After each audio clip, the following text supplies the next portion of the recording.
Hello students, मैं Devaki Meena, assistant professor समाजशास्त्र विभाग, सम्राट पृथ्वीराज चौहान राजकीय महाविद्यालय।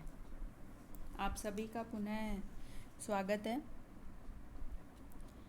आज का जो हमारा टॉपिक है वो है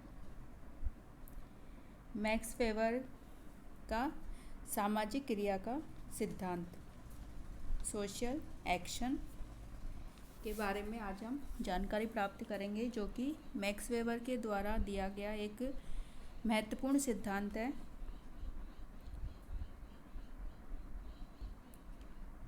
और मैक्स वेबर ने सामाजिक क्रिया को समाजशास्त्र की केंद्रीय अध्ययन वस्तु के रूप में माना है और इन्होंने सामाजिक क्रिया की वैज्ञानिक व्याख्या प्रस्तुत की है तथा सामाजिक क्रिया को व्यक्तिक क्रिया से भिन्न माना है। सामाजिक क्रिया का जो सिद्धांत है मैक्स वेबर का, यह उन्होंने अपनी रचना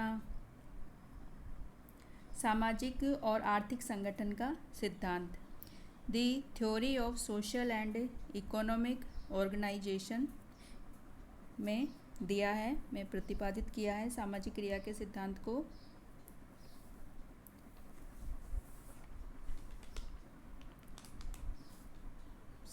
इस मैक्स वेबर ने सामाजिक क्रियाओं के अध्ययन को बहुत महत्वपूर्ण माना है और समाजशास्त्र को सामाजिक क्रियाओं का अध्ययन करने वाला विज्ञान कहा है। उनके अनुसार समाजशास्त्र वह विज्ञान है जो कि सामाजिक क्रिया का अर्थपूर्ण बोध कराने का प्रयत्न करता है, जिसमें कि इसकी यानी कि सामाजिक क्रिया की गतिविधि तथा परिणामों की कारण सहित व्याख्या प्रस्तुत की जाती है। तो मैक्स वेबर ने जो सामाजिक क्रिया की जो अवधारणा प्रस्तुत की है, उसे सामाजिक क्रिया को सामाजिक अंतःक्रिया और व्यवहार से भिन्न माना है। तो सबसे पहले हम देखते हैं कि जो सामाजिक अंतःक्रियाएं होती है वो क्या होती है। जैसा कि समाजशास्त्र में हम सामाजिक संबंधों का अध्ययन करते हैं और सामाजिक संबंध सामाजिक अंतःक्रियाओं के द्वारा बनते हैं, यानी कि जब दो या दो से अधिक व्यक्ति एक दूसरे से अभिप्रेरित होकर अर्थपूर्ण क्रिया करते हैं तो इसे हम सामाजिक अंतःक्रिया कहते हैं। और ये सामाजिक अंतःक्रियाएं फिर सामाजिक संबंधों का निर्माण करती हैं और ये सामाजिक संबंध फिर समाज का निर्माण करते हैं। यानी कि जैसा आप सभी जानते हैं कि समाज सामाजिक संबंधों का जाल है और जो सामाजिक अंतःक्रिया होती है वो पारस्परिक आदान प्रदान का एक ऐसा संबंध है जिसमें व्यक्तियों के व्यवहार, उनकी अनुभूतियाँ, वो एक दूसरे के व्यवहार और अनुभूतियों को प्रभावित करते हैं एवं नियमित करती है। तो सामाजिक अंतःक्रिया के अंतर्गत दो मूलभूत तत्व पाए जाते हैं। उनमें पहला है पारस्परिक उत्तेजना और दूसरा है प्रत्युत्तर यानी इंस्पायरेशन और दूसरा है रेस्पॉन्स। इसमें सामाजिक अंतःक्रिया के लिए भौतिक निकटता का होना आवश्यक नहीं है, लेकिन सामाजिक संपर्क तथा संप्रेषण का होना आवश्यक है। और सामाजिक अंतःक्रिया के जो विभिन्न रूप पाए जाते हैं समाज में, जैसे कि प्रतिस्पर्धा है, सहयोग, समझौता, विनिमय, संघर्ष, सत्ता आदि रूप हमें सामाजिक अंतःक्रिया के देखने को मिलते हैं। इसी प्रकार बिहेवियर व्यवहार को हम परिभाषित करें तो हम कह सकते हैं कि किसी परिस्थिति विशेष में अवयव की यानी कि इस अवयव की जो संपूर्ण प्रतिक्रिया है या प्रत्युत्तर है उसको हम व्यवहार के रूप में परिभाषित कर सकते हैं। इसमें व्यक्ति की शारीरिक प्रतिक्रियाएं, उसके चाल ढाल, शाब्दिकरण, उसके व्यक्तिनिष्ठ अनुभव सभी सम्मिलित किए जा सकते हैं। व्यवहार की जो अवधारणा है वो क्रिया से अधिक व्यापक है और इसका प्रयोग एक व्यक्ति जो कुछ करता है या कहता है, सोचता है और साथ ही जो अनुभव करता है वो सब इन सब के लिए किया जाता है, चाहे ये सभी व्यक्ति के लिए अर्थपूर्ण हो तथा उद्देश्यपूर्ण हो अथवा नहीं हो। यानी कि व्यवहार का मतलब हो गया कि व्यक्ति की जो संपूर्ण प्रतिक्रिया होती है एक परिस्थिति विशेष में, वो सब उसके व्यवहार के अंतर्गत आती है। यह आवश्यक नहीं है कि वो अर्थपूर्ण हो या मीनिंगफुल हो या फिर उद्देश्यपूर्ण हो, ये आवश्यक नहीं है। वो अर्थपूर्ण हो भी सकती है और नहीं भी हो सकती। अब हम बात करते हैं मैक्स वेबर ने जो सामाजिक क्रिया की जो परिभाषा दी है, सबसे पहले वो देखते हैं। तो मैक्स वेबर ने सामाजिक क्रिया को परिभाषित करते हुए कहा है कि किसी क्रिया को सामाजिक क्रिया तभी कहा जा सकता है जबकि इस क्रिया को करने वाले व्यक्ति या व्यक्तियों द्वारा लगाए गए व्यक्तिनिष्ठ अर्थ यानी प्रतीकात्मक अर्थ या सब्जेक्टिव मीनिंग के कारण यह क्रिया दूसरे व्यक्तियों के व्यवहार के द्वारा प्रभावित हो और साथ ही उसी के अनुसार उसकी गतिविधि निर्धारित हो। ये परिभाषा मैक्स वेबर ने सामाजिक क्रिया की दी है। अर्थात इसमें उन्होंने किसी भी क्रिया के सामाजिक क्रिया कहलाने के लिए यह आवश्यक है कि हम उसमें व्यक्तियों के जो व्यक्तिगत दृष्टिकोण को समझें। अर्थात व्यक्ति या कर्ता उस व्यवहार का क्या अर्थ लगाता है उसे उसके बारे में जानकारी प्राप्त करें।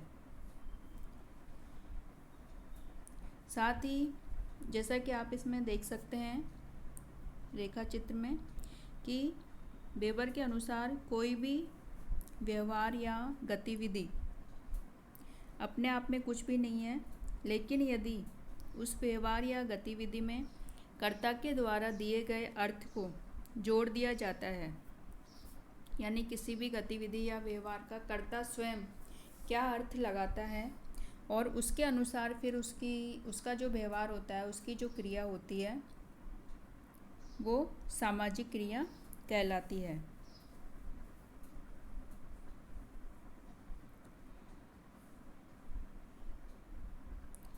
यानी कि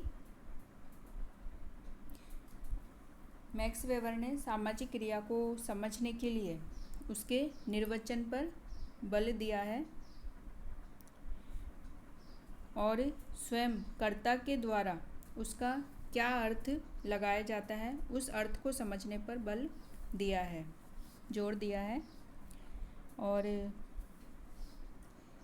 मैक्स वेबर का जो सामाजिक क्रिया का जो सिद्धांत है वो इसी बात पर बल देता है कि व्यवहार से भिन्न जो क्रिया की व्याख्या कर्ता के दृष्टिकोण से की जानी चाहिए। अर्थात कर्ता किसी क्रिया का क्या अर्थ लगाता है और उसकी किस प्रकार उसकी व्याख्या करता है वह स्वयं, और जिसमें वह प्रत्यक्ष और अप्रत्यक्ष रूप से सहभागी रहा हो। इसी प्रकार किसी घटना विशेष के बारे में कर्ता के व्यक्तिपरक अर्थ को जानना ही सामाजिक क्रिया का जो सिद्धांत है उसका मूल उद्देश्य है। और इस व्यक्तिपरक अर्थ की विवेचना कर्ता के आंतरिक मूल्य और दूसरे व्यक्तियों की प्रतिक्रियाओं के फलस्वरूप उत्पन्न उसकी अपेक्षाओं के संदर्भ में की जाती है। और सामाजिक क्रिया का जो सिद्धांत है उसके अनुसार ये माना जाता है कि व्यक्ति के सामाजिक जीवन को समझने के लिए उसके जो विश्वास है, मनोवृत्तियाँ हैं, भावनाएं, उसकी इच्छाएं, इरादे आदि को समझना आवश्यक है। और इस प्रकार की जो समस्या है वो भौतिक विज्ञानों में नहीं होती, क्योंकि निर्जीव वस्तुओं में कोई भावनाएं या उनकी मनोवृत्तियाँ, विश्वास या इरादे आदि का कोई महत्व नहीं होता। और मैक्स वेबर के अनुसार समस्त जो भी क्रियाएं हैं किसी लक्ष्य की प्राप्ति हेतु किसी विशिष्ट या किसी परिस्थिति विशेष में घटित होती है, और व्यक्तियों की समस्त क्रियाओं को समाज में ऐसे प्रतिमानों के द्वारा निर्धारित किया जाता है जो सामाजिक व्यवस्था को बनाए रखने में महत्वपूर्ण भूमिका अदा करते हैं। तो मैक्स वेबर ने निष्कर्ष रूप में हमें कह सकते हैं कि मैक्स वेबर ने कर्ता की क्रिया के व्याख्यात्मक बोध अर्थात कर्ता के व्यक्तिपरक अर्थ को जानने पर बल दिया है, और ये क्रिया की तार्किकता अर्थात कारणात्मक व्याख्या की संभावनाओं और तार्किकता के निरपेक्ष मानदंडों का पता लगाने का प्रयास करते हैं।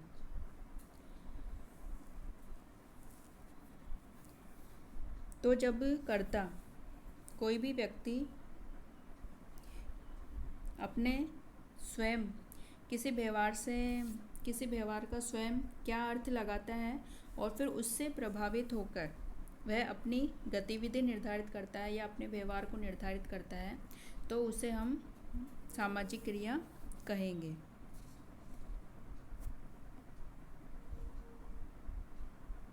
और मैक्स वेबर का जो सामाजिक क्रिया का जो सिद्धांत है उनके अनुसार यह है कि जो सामाजिक क्रिया है वह दूसरे व्यक्तियों की क्रिया से प्रभावित होती है। और उन्होंने मैक्स वेबर के जो समाजशास्त्र को हम निर्वचनात्मक समाजशास्त्र भी कहते हैं, क्योंकि उन्होंने सामाजिक क्रियाओं के निर्वचन पर अर्थात उनके व्याख्यात्मक बोध पर अर्थात कार्य कारण संबंधों को समझने पर उन्होंने बल दिया है।